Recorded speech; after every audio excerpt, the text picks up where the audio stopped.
இன்றைய முக்கிய செய்திகள். 11 மாநிலங்களில் விறுவிறுப்பாக நடைபெற்ற 3ஆம் கட்ட வாக்குப்பதிவு. பாதிக்கப்பட்ட ஏழைகள் இந்தியா கூட்டணிக்கு ஆதரவு என கார்கே உறுதி. 4ஆம் ஆண்டில் அடியெடுத்து வைத்தது ஸ்டாலின் ஆட்சி. சாதனைகளால் பயனடைந்த மக்களின் மகிழ்ச்சியே சாட்சி என பெருமிதம். கெஜ்ரிவால் ஜாமீன் மீதான விசாரணை நாளை மறுதினத்திற்கு ஒத்திவைப்பு. 100 கோடி ஊழல் 1100 கோடியாக மாறியது எப்படி என உச்சநீதிமன்றம் கேள்வி. உதகை கொடைக்கானலில் அமலுக்கு வந்தது இ-பாஸ் நடைமுறை. 2 சக்கர வாகனங்களுக்கு விலக்களிக்க பயணிகள் வலியுறுத்தல். வணக்கம். மக்களவைத் தேர்தலில் 3ஆம் கட்ட வாக்குப்பதிவு கர்நாடகா, மகாராஷ்டிரா, குஜராத், மேற்கு வங்கம் உள்ளிட்ட 11 மாநிலங்களில் உள்ள 93 தொகுதிகளில் விறுவிறுப்பாக நடைபெற்றது. 7 கட்டங்களாக நடத்தப்படும் இந்த தேர்தலில் ஏப்ரல் 19ஆம் தேதி முதல் கட்ட வாக்குப்பதிவும் 26ஆம் தேதி 2ஆம் கட்ட வாக்குப்பதிவும் நடைபெற்றன. இந்நிலையில் 11 மாநிலங்களில் 3ஆம் கட்ட வாக்குப்பதிவு இன்று காலை 7 மணிக்கு தொடங்கியது. குஜராத், கர்நாடகா, மகாராஷ்டிரா, உத்தரப்பிரதேசம், மத்திய பிரதேசம், சத்தீஸ்கர், பீகார், அஸ்ஸாம், மேற்கு வங்கம் உள்ளிட்ட 93 தொகுதிகளில் வாக்குப்பதிவு நடைபெற்றது. வெயிலையும் பொருட்படுத்தாமல் மக்கள் ஆர்வத்துடன் வரிசையில் நின்று வாக்களித்தனர். பிரதமர் திரு நரேந்திர மோடி குஜராத் மாநிலம் அகமதாபாத்தில் உள்ள நிஷான் உயர்நிலைப் பள்ளிக்கு ஊர்வலமாக நடந்து சென்று வாக்களித்தார். பின்னர் செய்தியாளர்களிடம் பேசிய அவர் மக்கள் அதிக அளவில் ஒன்று திரண்டு ஜனநாயக கடமையாற்ற வேண்டும் என கேட்டுக்கொண்டார்.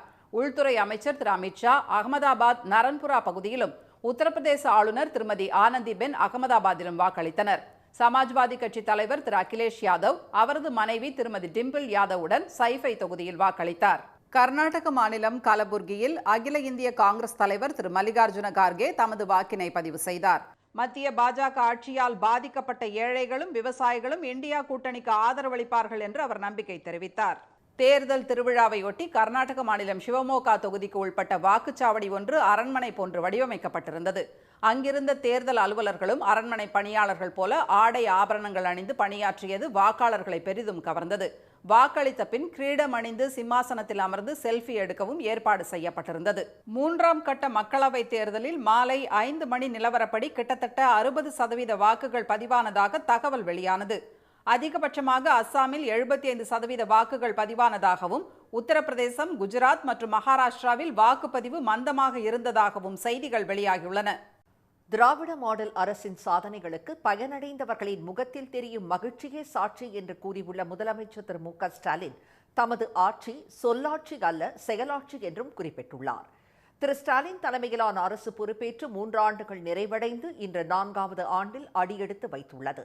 இதையொட்டி அவர் காணொலியில் ஆற்றிய உரையில் திராவிட மாடல் அரசின் திட்டங்கள் குறித்து தாம் சொல்வதை விட மக்கள் சொல்வதுதான் உண்மையான பாராட்டாக இருக்கும் என்று தெரிவித்துள்ளார்.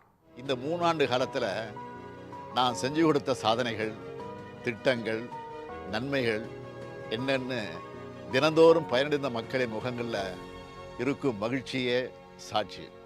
இந்த 3 ஆண்டு காலத்தில் ஸ்டாலின் என்றால் செயல் செயல் செயல்னு நிரூபித்து காட்டியிருக்கிறார். நாடும் மாநிலமும் பயனுற என்னாலும் நான் உழைப்பேன்னு உறுதியேற்று ஆட்சி பயணத்தை உங்கள் வாழ்த்துக்களுடன் தொடர்வேன்.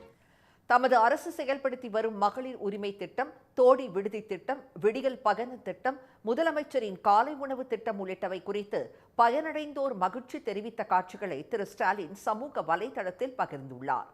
மேலும் திராவிட மாடல் ஆட்சி சொல்லாட்சி அல்ல செயலாட்சி என்று குறிப்பிட்டுள்ள அவர் மக்களின் நன்றி கலந்த வாழ்த்தும் புன்னகை அரும்பும் முகங்களும் இன்னும் உழைக்க தூண்டுவதாகவும் தெரிவித்துள்ளார். இந்நிலையில் திமுக அரசு 4வது ஆண்டில் அடியெடுத்து வைப்பதை ஒட்டி சென்னை மெரினாவில் அண்ணா, கலைஞர் நினைவிடங்களில் திரு ஸ்டாலின் மலர் தூவி மரியாதை செலுத்தினார். இதனிடையே திமுக தலைமை கழகம் விடுத்துள்ள அறிக்கையில் முதலமைச்சர் திரு ஸ்டாலின் ஆற்றிய சாதனைகள் நாட்டின் முதல் மாநிலமாக தமிழகத்தை உயர்த்தியிருப்பதை மத்திய அரசின் ஆய்வு நிறுவனங்களே உறுதிப்படுத்தி இருப்பதாக தெரிவிக்கப்பட்டுள்ளது. ஜவுளி துணிகள், தோல் பொருட்கள் ஏற்றுமதியில் நாட்டிலேயே முதல் மாநிலமாக திகழ்வதாகவும், கர்ப்பிணி பெண்கள் சுகாதார குறியீடுகள் மற்றும் மருத்துவமனைகளில் பாதுகாப்புடன் பிரசவம் நடைபெறுவதிலும் தமிழகம் முதல் இடம் பெற்றிருக்கிறது என்றும் அறிக்கையில் சுட்டிக்காட்டப்பட்டுள்ளது. தொழில் வளர்ச்சிக்கு உதவும் வகையில் 50 சிறப்பு பொருளாதார மண்டலங்களை ஏற்படுத்தி நாட்டில் முதல் மாநிலமாக தமிழகம் உள்ளதை மத்திய தொழில்துறை அமைச்சகத்தின் ஆண்டறிக்கை புலப்படுத்தி உள்ளதாகவும் திரு ஸ்டாலின் நடைமுறைப்படுத்திய காலை உணவு திட்டத்தை தெலுங்கானா மாநிலம் பின்பற்றியது மட்டுமல்லாமல் கனடா நாட்டில் பள்ளி குழந்தைகளுக்கு தேசிய உணவு திட்டத்தை அறிமுகம் செய்து வைக்கப் போவதாக அறிவிக்கப்பட்டிருப்பதும் அந்த அறிக்கையில் குறிப்பிடப்பட்டுள்ளது. தமிழ்நாட்டை பின்பற்றி மகளிர் உரிமை திட்டத்தை பிற மாநிலங்கள் அமல்படுத்தி வருவதும் அதில் சுட்டிக்காட்டப்பட்டுள்ளது. அரசியல்வாதி என்பதால் டெல்லி முதலமைச்சருக்கு இடைக்கால ஜாமீன் வழங்க முன்வரவில்லை என்றும் அசாதாரண சூழல் யாருக்கும் வரலாம் என்றும் தெரிவித்துள்ள உச்சநீதிமன்றம் வழக்கு விசாரணையை நாளை மறுநாளைக்கு ஒத்திவைத்துள்ளது. டெல்லி மதுபான கொள்கை வழக்கில் கடந்த மார்ச் 21ஆம் தேதி அமலாக்கத்துறையால் கைது செய்யப்பட்ட டெல்லி முதலமைச்சர் திரு அரவிந்த் கெஜ்ரிவால் திகார் மத்திய சிறையில் அடைக்கப்பட்டுள்ளார். தாம் கைது செய்யப்பட்டதை எதிர்த்து உச்சநீதிமன்றத்தில் அவர் தாக்கல் செய்த வழக்கு ஏற்கனவே விசாரணைக்கு வந்தபோது இறுதி தீர்ப்பு கிடைக்க காலதாமதமாகும் என்பதால் இடைக்கால ஜாமீன் வழங்குவது குறித்து இன்று முடிவு செய்யப்படும் என நீதிபதிகள் தெரிவித்திருந்தனர். இந்நிலையில் நீதிபதிகள் திரு சஞ்சீவ் கன்னா, திரு திபாங்கர் தத்தா ஆகியோர் முன்பு இந்த வழக்கு இன்று மீண்டும் விசாரணைக்கு வந்தது. அப்போது வாதிட்ட கூடுதல் சொலிசிட்டர் ஜெனரல் திரு எஸ்.வி. ராஜு டிஜிட்டல் ஆவணங்களை திரு கெஜ்ரிவால் அழித்து விட்டதாக கூறினார். அப்போது குறுக்கிட்ட நீதிபதி திரு சஞ்சீவ் கன்னா, வழக்கு தொடர்ந்த போது 100 கோடி ரூபாயாக இருந்த ஊழல் தொகை தற்போது 1100 கோடி ரூபாயாக உயர்ந்தது எப்படி என கேள்வி எழுப்பினார். இந்த வழக்கில் முதல் நபரை கைது செய்த பின் திரு கெஜ்ரிவாலை கைது செய்ய 2 ஆண்டுகள் எடுத்துக்கொண்டது ஏன் என கேள்வி எழுப்பிய நீதிபதிகள் திரு கெஜ்ரிவாலை குற்றவாளியாக்கி கூறப்பட்ட வாக்குமூலங்களை தாக்கல் செய்யவும் உத்தரவிட்டனர். தொடர்ந்து வாதிட்ட திரு ராஜு திரு கெஜ்ரிவால் குற்றவாளி என்பதால் அவரை விடுவிக்க கூடாது என்று கூறினார்.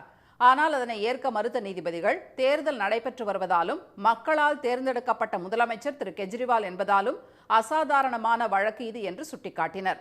அடுத்து வாதிட்ட சொலிசிட்டர் ஜெனரல் திரு துஷார் மேத்தா திரு கெஜ்ரிவால் பிரச்சாரத்திற்கு செல்லாவிட்டால் வானம் ஒன்றும் இடிந்து விழுந்து விடாது என்று கூறினார். அரசியல் தலைவருக்கு தனி சட்டமும் சாமானிய மக்களுக்கு தனி சட்டமும் கிடையாது என அவர் தெரிவித்தார். அரசியல்வாதி என்பதற்காக திரு கெஜ்ரிவாலுக்கு இடைக்கால ஜாமீன் வழங்க முற்படவில்லை என்றும் யாருக்கு வேண்டுமானாலும் அசாதாரண சூழல் ஏற்படலாம் என்றும் திரு சஞ்சீவ் கன்னா பதிலளித்தார். வழக்கு விசாரணை நாளை மறுநாளுக்கு ஒத்திவைக்கப்பட்டுள்ளது. உதகை மற்றும் கொடைக்கானல் செல்ல இ-பாஸ் நடைமுறை இன்று அமலுக்கு வந்தது. சுற்றுச்சூழல் பாதுகாப்பு தொடர்பான வழக்குகளை விசாரித்த சென்னை உயர்நீதிமன்றம் உத்தரவிட்டபடி இ-பாஸ் நடைமுறை அடுத்த மாதம் 30ஆம் தேதி வரை அமலில் இருக்கும் என்று தமிழ்நாடு அரசு தெரிவித்துள்ளது. அதன்படி உதகை மற்றும் கொடைக்கானலுக்கு செல்லும் உள்ளூர் வாகனங்கள், வேளாண் மற்றும் அத்தியாவசிய பொருட்களை கொண்டு செல்லும் சரக்கு வாகனங்கள், வெளிமாவட்ட வெளிமாநில சுற்றுலா வாகனங்களுக்கு தனித்தனி வண்ணத்தில் இ-பாஸ் வழங்கப்படுகிறது. உதகைக்கு செல்லும் வாகனங்கள் கல்லாறு, நாடுகாணி, தொரப்பள்ளி, மசினக்குடி உள்ளிட்ட 7 இடங்களில் உள்ள சோதனைச் சாவடிகளில் QR கோடு சோதனைக்கு பிறகே அனுமதிக்கப்படுகின்றன. இ-பாஸ் நடைமுறை பற்றி தெரியாமல் வருபவர்களின் வாகனங்களுக்காக சோதனைச் சாவடிகளில் சிறப்பு மையம் அமைத்து அதிகாரிகள் உதவி செய்து வருகின்றனர். இ-பாஸ் எடுக்காமல் வந்துட்டேன்.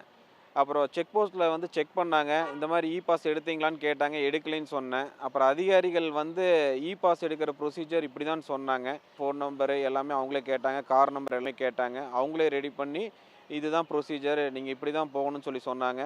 இவங்க ரொம்ப ஹெல்ப்ஃபுல்லாக இருக்கிறாங்க. கோடை விடுமுறை என்பதால் உதகை செல்லும் சுற்றுலா வாகனங்களின் எண்ணிக்கை அதிகமாக இருப்பதால் சோதனைச் சாவடிகளில் காத்திருக்க வேண்டிய நிலை ஏற்பட்டுள்ளது. எனினும் இணைய வழியில் இ-பாஸ் பெறுவது எளிதாக உள்ளதாக பயணிகள் வரவேற்பு தெரிவித்துள்ளனர். ஸோ லிமிட்டடான பீப்புள் தான் வரணும். லிமிட்டடாக இருந்துட்டு சந்தோஷமாக பார்த்துட்டு போனோம். இ-பாஸ் என்ற விஷயம் ரொம்ப ரொம்ப ரொம்ப நல்ல விஷயம். நாங்கள் 1 மாதமாக ட்ரை பண்ணோம், பிளான் பண்ணோம் இந்த ஊட்டிக்கு போனோன்னு. ஸோ திடீர்னு இ-பாஸ்ன்னு அப்ளை பண்ணணும்னு சொன்னாங்க. பட் நேற்று காலையில் தான் நாங்கள் போயிட்டு அதில் ஓப்பன் பண்ணி பார்த்தோம். உடனே எங்களுக்கு இ-பாஸ் கிடச்சிது. ரொம்ப ரொம்ப எளிமையான சார். யாருனாலும் ஈஸியாக பண்ணுறது மாதிரி தான் இருக்குது. ஒன்றும் கஷ்டமானதே இல்லை. ஜஸ்ட்டு ஏற்கனவே நம்ம பண்ணியிருக்கோம் இதுக்கு முன்னாடி, அதே போல் தான். ஆனால் வந்து இ-பாஸ் வச்சது ரொம்ப ரொம்ப நல்ல விஷயம். ஏன்னா டிராஃபிக் எப்படி இருக்குன்றது இங்கே இருக்க எல்லாருக்குமே தெரியும். இப்போதைக்கு அங்கேருந்து நாங்கள் கிளம்பும்போது பயந்துங்கனே தான் கிளம்புனோம். ஏன்னா எப்படி கூட்டம் இருக்குமோன்னு. இப்போ இ-பாஸ் வச்சதுக்கப்புறம் ஃப்ரீயாக கிளம்புறோம். அதேபோல கொடைக்கானலின் எல்லையான வெள்ளி நீர்வீழ்ச்சி அருகே சோதனைச் சாவடி அமைக்கப்பட்டு வாகனங்கள் சோதனைக்கு பிறகே அனுமதிக்கப்படுகின்றன. உள்ளூர் மக்கள் இ-பாஸ் எடுக்க உதவி செய்து வருவதாக அதிகாரிகள் கூறினார். உள்ளூர் பகுதியில் இருக்கவங்களை பொறுத்த வரைக்குமே எங்ககிட்ட வந்து டீட்டெயில்ஸ் மட்டும் கொடுத்தாலே போதும். நாங்கள் சென்னைக்கு அனுப்பிச்சிட்டு அவங்க வந்து மொபைலுக்கு வந்துடும். மொபைலுக்கு லிங்க் வந்து அதை டவுன்லோட் பண்ணி மொபைலில் வச்சுக்கிட்டாலே போதும். அவங்க பிரிண்ட் அவுட் இருக்குல்ல, மொபைல் அவங்க லிங்க் வந்தோன்னா அதை ஓப்பன் பண்ணி வச்சுட்டு கையில் வச்சா போதும். அவங்க பிரிண்ட் அவுட் எடுக்கணுங்கிற அவசியமே கிடையாது. அந்த டீட்டெயில்ஸ் ஃபுல்லாக நாங்களே பண்ணிவிடுவோம். எப்போவுமே இங்கே கொடைக்கானல் வருவோம். ஆனால் இது ஃபஸ்ட் டைம் இப்போ வந்து மறுபடியும் இபாஸ் ஸ்டார்ட் பண்ணியிருக்கிறாங்க. ஸோ வந்தோடனே இங்கே வச்சே பிளாக் பண்ணிட்டாங்க. ஸ்டார்டிங்லேயே பிளாக் பண்ணிட்டு மாதிரி இபிஎஸ் இருந்தால் தான் உள்ளே விடுவேனுங்கிறாங்க. ஸோ அதனால் இப்போ வந்து எல்லாருமே வந்து அவசரத்துக்கு வந்து இங்கே வச்சு தான் மொபைலில் எல்லாருமே இது பண்ணிக்கிட்டு இருக்கிறோம். ஓப்பன் பண்ணி பார்த்துட்ருக்குறோம் க்ரோமில். ஸோ அது பைக்குக்கும் இது பண்ணுறது கொஞ்சம் இதாக இருக்குது. இப்போ காருக்கு இது பண்ணால் கூட ஓகே தான், பைக்கில் வரவங்களையும் பிடிச்சி வச்சுட்டு இது பண்ணுறாங்க. கொடைக்கானல் செல்வதற்கு ஒரு இடத்தில் மட்டுமே சோதனை நடைபெறுவதால் போக்குவரத்து நெரிசல் ஏற்பட வாய்ப்புள்ளதால் கூடுதலாக சோதனை சாவடி அமைக்க பயணிகள் கோரியுள்ளனர். மேலும் இருசக்கர வாகனங்களுக்கு இ பாஸ் நடைமுறையில் இருந்து விலக்களிக்க வேண்டும் என்றும் அவர்கள் வேண்டுகோள் விடுத்துள்ளனர். தமிழகத்தில் நாளை பலத்த காற்றுடன் 14 மாவட்டங்களில் கனமழை பெய்யும் என்று சென்னை வானிலை ஆய்வு மையம் தெரிவித்துள்ளது. மாநிலம் முழுவதும் கோடை வெயில் தகித்து வரும் நிலையில் சில பகுதிகளில் மழையும் பெய்துள்ளது. வேலூர் மாவட்டம் பேரணாம்பட்டு மற்றும் சுற்றுப்பகுதிகளில் நேற்றிரவு பலத்த காற்றுடன் பெய்த மழையால் மரங்கள் சாய்ந்து மின்கம்பங்கள் மீது விழுந்ததால் மின் விநியோகம் பாதிக்கப்பட்டது. கிருஷ்ணகிரி மற்றும் காவேரிப்பட்டினம், சூளகிரி உள்ளிட்ட மாவட்டத்தின் பல பகுதிகளில் இடி மின்னலுடன் மழை பெய்ததால் சாலைகளில் தண்ணீர் பெருக்கெடுத்து ஓடியது. இந்த மழையால் வெப்பம் சற்று தணிந்தது. கடந்த 24 மணி நேரத்தில் அதிகபட்சமாக கோடநாடு, பெண்ணாகரம் ஆகிய இடங்களில் 6 சென்டிமீட்டர் மழை பெய்துள்ளது. கிருஷ்ணகிரி மாவட்டம் பையூர், நெடுங்கல், பாரூர் ஆகிய இடங்களில் 5 சென்டிமீட்டர் மழை பதிவாகியுள்ளது. திருப்பத்தூர் மாவட்டம் ஆம்பூர், நாட்ராம்பள்ளி, வேலூர் மாவட்டம் மேலாலத்தூர், தர்மபுரி, வாணியம்பாடி ஆகிய பகுதிகளில் 4 சென்டிமீட்டர் மழை பெய்துள்ளது. இதனிடையே தென்னிந்திய பகுதிகளின் மேல் வளிமண்டல கீழடுக்குகளில் நிலவும் காற்றின் திசை மாறுபாடு காரணமாக நாளை நீலகிரி, கோவை, திருப்பூர், தேனி, திண்டுக்கல், விருதுநகர், தென்காசி, நெல்லை, ஈரோடு, சேலம், தர்மபுரி, கிருஷ்ணகிரி, வேலூர், திருப்பத்தூர் மாவட்டங்களில் கனமழை பெய்யக்கூடும் என்று சென்னை வானிலை ஆய்வு மையம் அறிவித்துள்ளது. புதுச்சேரி, காரைக்கால் பகுதிகளில் ஒரு சில இடங்களில் மணிக்கு 40 கிலோமீட்டர் வேகத்தில் காற்று வீசக்கூடும் என்றும் லேசான மழை பெய்யும் என்றும் வானிலை ஆய்வு மையம் தெரிவித்துள்ளது. நீலகிரி, கோவை, திண்டுக்கல், தேனி, தென்காசி, விருதுநகர், நெல்லை, ஈரோடு மாவட்டங்களில் ஓரிரு இடங்களில் நாளை மறுநாள் கனமழை பெய்யும் என்றும் ஆய்வு மையம் அறிவித்துள்ளது. அதே நேரம் அடுத்த 4 நாட்களுக்கு தமிழக உள் மாவட்டங்களில் வெயிலின் தாக்கம் இயல்பை விட 2 முதல் 5 டிகிரி செல்சியஸ் வரை அதிகரிக்கக்கூடும் என்று வானிலை ஆய்வு மையம் எச்சரித்துள்ளது. மற்ற பகுதிகளில் 2 டிகிரி செல்சியஸ் வரை வெப்பத்தின் தாக்கம் குறையும் என்றும் ஆய்வு மையம் தெரிவித்துள்ளது.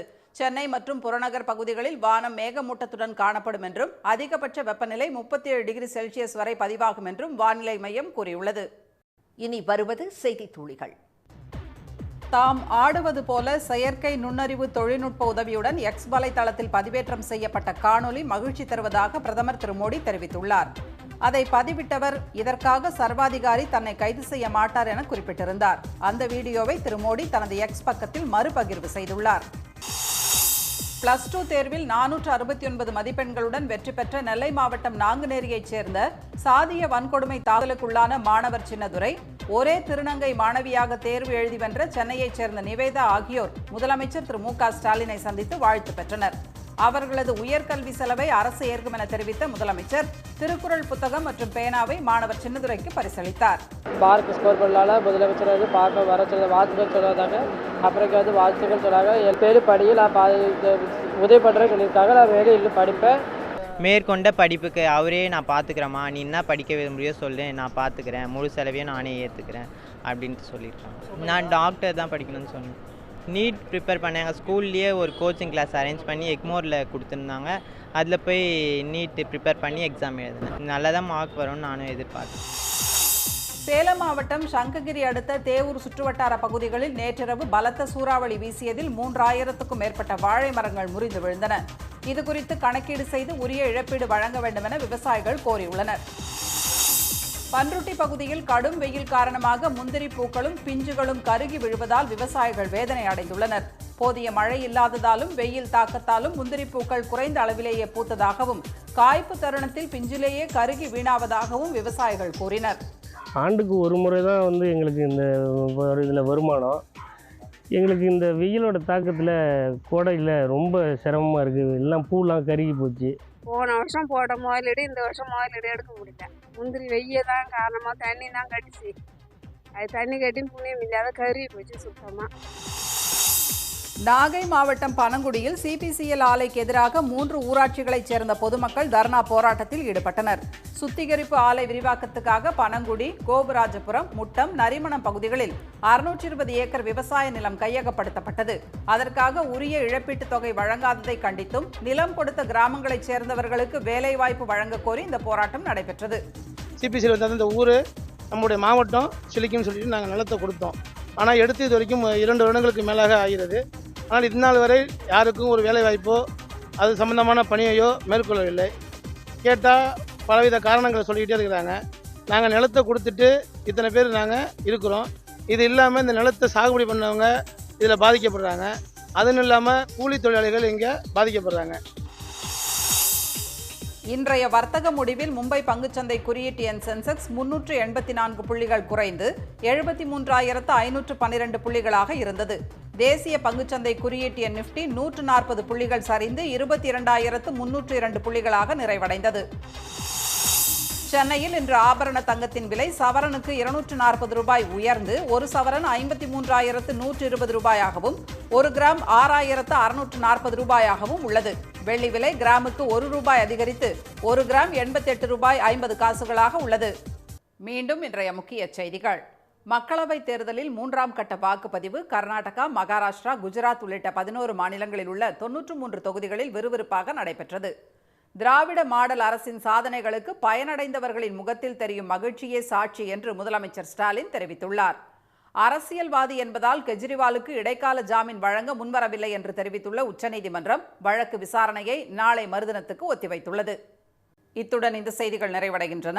மீண்டும் சன் டிவியில் செய்திகள் நாளை காலை 7:30 மணிக்கு. செய்திகளை உடனுக்குடன் தெரிந்து கொள்ள சன் நியூஸ் தொலைக்காட்சியை பாருங்கள். வணக்கம். வணக்கம்.